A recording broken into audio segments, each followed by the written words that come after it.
Hi, and welcome to a week of Skate Tech with Mark. Today is actually Wednesday. I apologize. It's been a busy time. I've been to Synchro Nationals here in the United States and Synchro Sectionals and US Championships, and we had a pair up. I just fell out of energy last night, so bear with me and apologize. I did pretty good. I made it all the way to March, but let's get on to the tech. So as you can see, this is an old Klingbile skate, and this skater had a tongue that was all cracking, and I had rehabilitated the tongue with a little bit of felt, so it's going to give some nice feel and fix. And oftentimes I find skaters on the road, they're often, their boot, they love it, or they have just a little spot that needs rehabilitation. And so like this pair, you can see a little bit, but it's getting cracked on the inside, the leather's getting all beat up. It's just kind of falling apart. And so, actually you can see some in there, so it's really discoloring. There's deeper cracks in here that are cutting into the foot. So what I'm going to show you today is how to add a material to a boot the most effective way. And a lot of manufacturers, this is the process they use making the boot, and that's using contact cement. So I went down to Home Depot. This is the DAP brand. I like this one because, especially on the road, if I'm doing fixes and fits, it comes with this little brush. See that? It is a very toxic chemical. Make sure to do this outside, well ventilated. I actually, it's a long-time fan. I set them outside and get it blowing. Some of the things about the material is, and it'll say in the instructions if you read it on the back, very important notices here. Apply to the materials, give 15 minutes to rest, and then heat or press together, and 24 hours later you got it. So how do we get that glue and a material into a skate boot? So first things first, you got to cut the pattern to make it happen. So I oftentimes just use a piece of paper. In this case, I'm going to set the paper in here. I'll put it this way so you guys can see it better. And then as I look inside the boot, I'm looking down the seam, making sure the paper's seated all the way to the bottom, because this is going to give me my base pattern for what I'm going to do. And then I'll push against the boot to give it some of that squish. Because remember, we're working from a 2D to a 3D. I'll use a marker here, nice and bright, but I oftentimes will just use a pen, or you can even use pencil if you want to erase and go back and forth. This is not the perfection time. So you're going to kind of give it some space, at least a ½ inch around where you're going to be cutting. So you can see that. I'm basically outlining the boot. I'm going to try to get you on the inside. And then on the inside, I'm all the way at the bottom. Take it out. There's my pattern. This is basically what I want to cut into a material to affix. So I've got my nice sharp scissors, and I'm actually going to cut outside. The line, because I want to give it that little extra when it comes to it. Better to have some to cut away than to get stuck and be like, oh, I can't do anything. Now, Arcade Shoe Supply supplied me this wonderful, nice top grain leather. You can see it's leather on the back and nice and smooth on the back, on the front. And so I'll take my material like this and I'll look for a section trying to maximize it, because you got to be thin when you're looking at leather. This is a natural hide, so here are some thin parts, a little thinner. I'll stay away from that very edge, but I'd come over here and I'd maximize. There we go. I can cut it right here, and again, I'd use my pen or my marker, and I'd drill around, cut out, and so I should have a piece that looks kind of like that. So I've already pre-cut this one just to expedite us today. So I have my piece that I kind of trimmed out, and then there's two sides. There's the raw side, and then there's the smooth side. So I'm going to put it inside the boot. And this is where when you put in the pattern, you're starting to line it up. I'm looking down, for me, I'm looking down the back seam to make sure I've got it against that and it's falling. Because remember, the shape of the heel might be curved. And so you're going to take that straight edge that was on that paper, and I'm going to start to trim it back. And that's where you're going to use that extra of the section. Because I'll show you here on the pattern. See how that's the heel, and see how inside the boot it actually wraps around. It's not a straight edge, it actually curves as it comes around the heel of the boot. It makes a straight edge, but it's kind of curved. And so, as I seat it in place, yep, I'm happy with it. You can see it for the most part also aligns. If you have any extra bits, it's best at this point to leave them. So here's the part where we're going to start involving the contact cement. So we start applying it. I always start at the very center and working out, kind of like if you've ever seen a guy making a pizza. because when you get to the edges, it often holds the material pretty well. And so when I get along an edge, I'll put my big glob here and then out to it. Now you'll notice my table, I have cardboard just covering it, so that way I can easily throw it away, or when it gets beat up. Like, see there, I put too much on the, so I want to stay away from the very edge and then flick out to the edge to give it that nice even coat.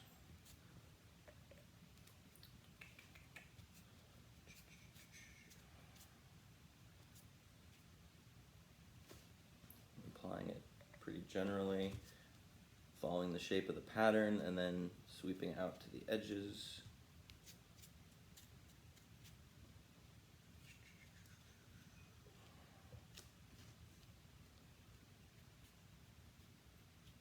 There we go, almost. You can see, I'll give you an example, like this section has been done lighter. You can see where it's not even been touched in this section, so I wouldn't have any adhesion at that section. So I want to make sure that I do it nice and even throughout. And the material will, it'll suck into it. And one of the things that's hard to see, as you can tell from inside the boot, but before I marked where it rode, because I'm not covering all the way down to the toe, kind of glues to just about here. So I've already marked that section with a little line inside with my marker.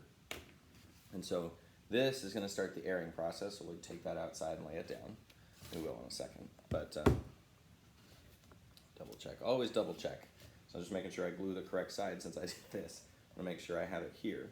So I'm going to glue inside here. I've already marked both because this is almost done project, but I thought I'd pause out to show you guys. So again, now I'm going to do the inside of the boot. Now I like to hold it so in case I drip, I don't get the exterior of the boot, a bunch of marks in. The nice thing with contact cement is you can clean it up with just some hot water, and actually as it kind of dries, you can kind of roll it away like a rubber cement. But make sure, I should have worn gloves this morning, but if you do a lot of this, definitely make sure you glove up. So now I'm going to do the same thing, and I'm going to apply inside the boot. I've got a tip so that if it drips on my edge. See on the bottom down there, not on the boot.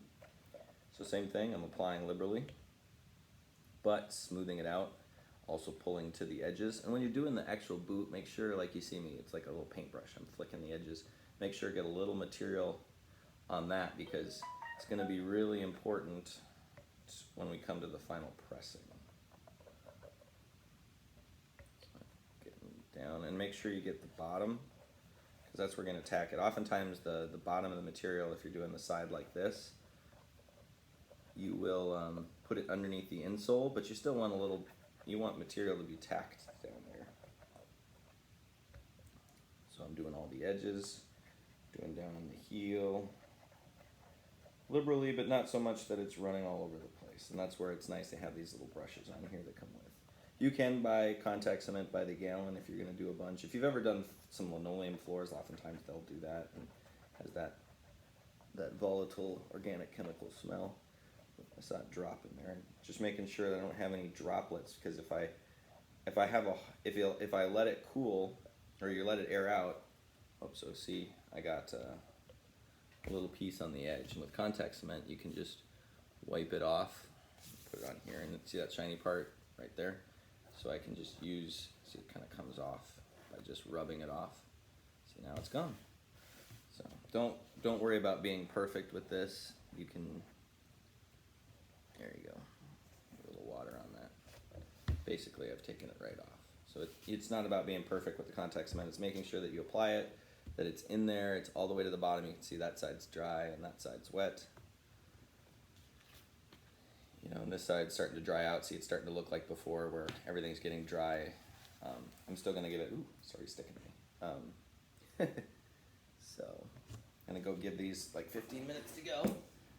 I'll set them outside in a minute here, but this is a dry piece. See how it's already, I can touch it, it's contacted, it's been sitting about 15 minutes. And then the inside, I've already done one. See how smooth and nice that is? Totally rehabilitated, and the edge, I've already trimmed it down nice and smooth. And I've already added the eyelets as well. It's gonna give it some reinforcement to the strength to hold it in place. But I've already glued both sides of these. And again, going back to like what I was showing at the beginning, see that tongue? you know, the contact cement, you got to press it in place, which we're going to do in a second. But then I trimmed up all of the edges, and so it's basically brand new. It's really nice. They're going to really enjoy this. All right, so let me get my heat gun, because that's the next step, is reactivating. Because you can press them together while they're cold, but you're going to get a better bind if you reheat it. So I got my heat gun here, and so I'm heating up my material. Give it a couple inches away from it. Notice I keep moving. This is when it gets real stinky again. And then I'm gonna hit the boot up. And I'm reactivating the glue, making it kind of sticky again. Since it's already basically really set, the bottom portion is now basically activated, ready to go. And so now I'm just warming up to make it super stick. And so this is where it's gonna get to be more delicate. You wanna make sure that when you place it, you basically got kind of one chance. So you gotta have where you're gonna line it up. So for me, I've oftentimes using the seam of the boot. So sorry if I get a little quiet here. I'm gonna basically looking to line up the seam.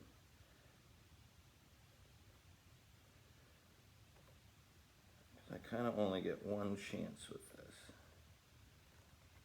And I've been working it from the back. There we go. So I'm getting it lined up at the very top, because I'm going to start from the one edge and push in, kind of like you would do a decal on the corner of a car. And now I'm working from this top edge, because that's the most important. I've got some extra here, which is what I wanted. I wanted to wrap that around. And I'm working down the seam to make sure I've got it placed in just the right spot. And so using that contact cement, I'm contacting it with my hand back and forth, working it and working it and working it. So, you know, feeling as if I was the skater putting my foot in. If you're doing a tongue, you can just press it because that won't matter as much. But if you're doing a lining material, it's always good to act like you're coming in like the foot and to press from top to bottom.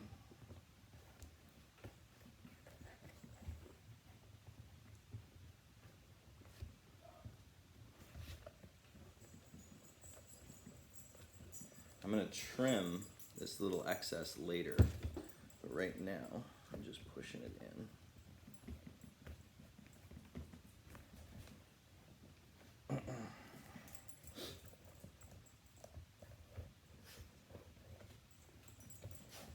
I'm using my hands and I'm pressing between the two materials. You can see it's starting to line up real quick, good there.